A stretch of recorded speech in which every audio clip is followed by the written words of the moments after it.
इस दुनिया में कोई देश तरक्की कर रहा है तो वो है चाइना। लेकिन इस तरक्की को अच्छे कामों में लगाना और दुनिया में शांति कायम रखने में लगता है चाइना कुछ गड़बड़ चल रहा है।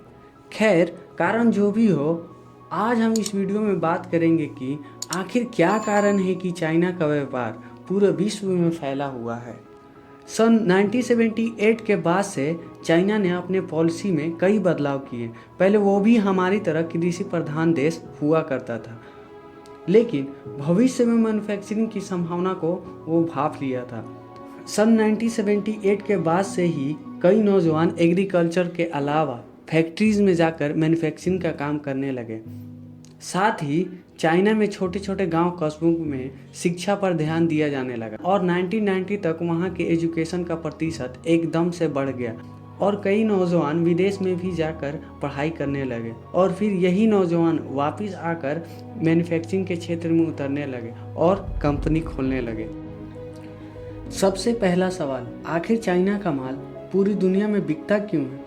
चाइना का माल पूरी दुनिया में इसलिए बिकता है क्योंकि चाइना का माल सस्ता होता है। खैर, ये बात तो सबको पता है, चाइना का माल सस्ता होता है, ये तो सबको पता है और सस्ता माल ही बिकता है। लेकिन चाइना सस्ता माल बना कैसे लेता है? इसका जवाब है चाइना की सरकार की पॉलिसी। मान लो कि मैं कोई चाइनीज व्यापारी हूँ, मैन्युफैक्चरिंग के क्षेत्र में मैंने कोई प्रोडक्ट बनाया, जैसे स्मार्टफोन, एलईडी टीवी, इसे मैं बाहर एक्सपोर्ट करना चाहता हूँ। तो अगर मैं ये बात चाइनीज गवर्नमेंट को बताऊंगा तो चाइनीज गवर्नमेंट बहुत सारी सब्सिडी देती है और मैन्युफैक्चरिंग के कॉस्ट और टैक्सेस में बहुत ज़्यादा छूट देती है। ये माल भारत जैसे देशों में इंपोर्ट होता है।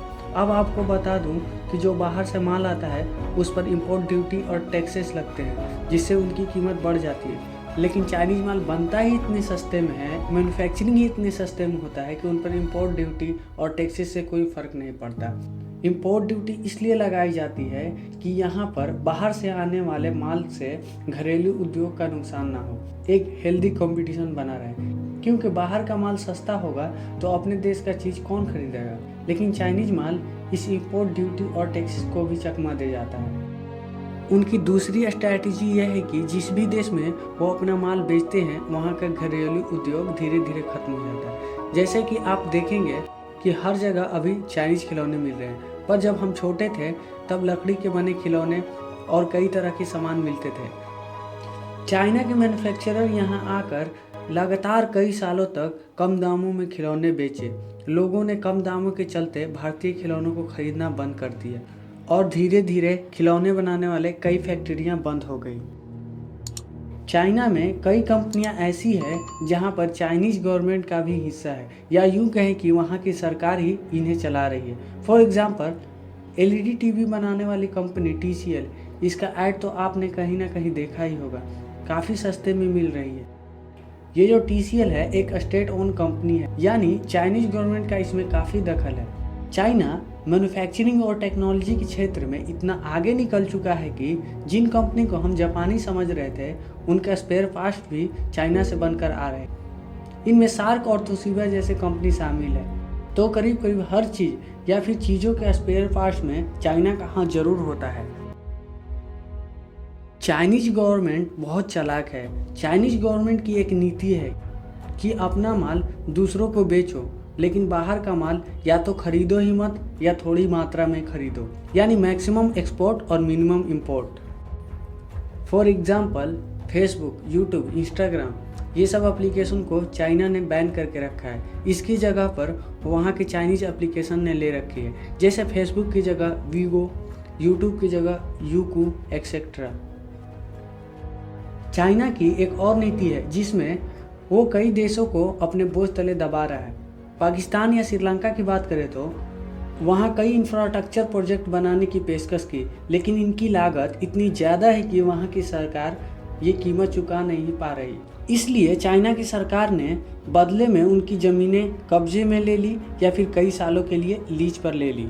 हमें चाइना से निपटने के लिए सड़कों पर उतरकर मेड इन चाइना टीवी तोड़ने या फिर पुतले जलाने से कुछ नहीं होगा। देखिए, बॉयकॉट करना तभी समाधान हो सकता है जब कोई चाइनीज माल के बजाय हम स्वदेशी माल खरीदें। लेकिन स्वदेशी माल उपलब्ध ही नहीं होगा, यानी मैन्युफैक्चरिंग ही नहीं होगा, तो क्या करेंगे?